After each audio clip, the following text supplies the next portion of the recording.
Ayun. Pera na naman to.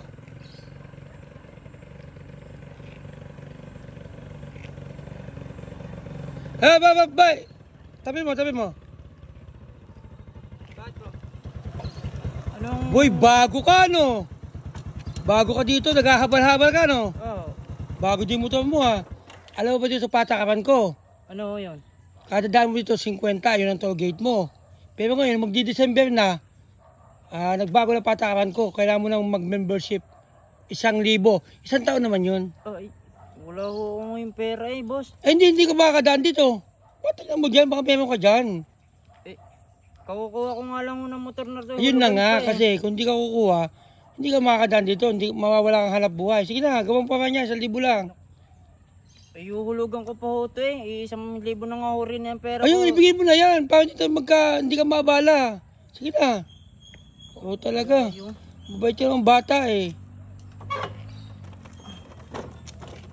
Checkpoint pa. Dito pa nakadaan. Ganun talaga, iho. 1,000 na ang pera ko dito Checkpoint pa Sunod, di na ako dito dadaan. Ito po. Ayun. May 1,000 ka pala dyan O yan. 1,000 na nga ho yan Checkpoint nyo pa. Ngayon, ganito.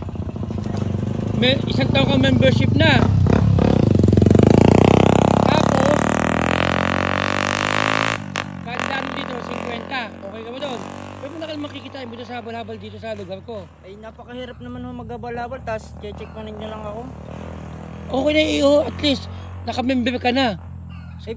Paano sa susunod na daan ko dito pagka inano nyo Ayun, pagka nandito ako, makita mo ako, 50 ka na daan. pag wala ho kayo. Ay, swerte mo! Sige ho. Ako'y paalis na ho Pura ako pala yung kupitan na yun dito. Ano sasabi mo? Wala ho. Wala ko sasabi mo, kawa ko tong bus kupitan dito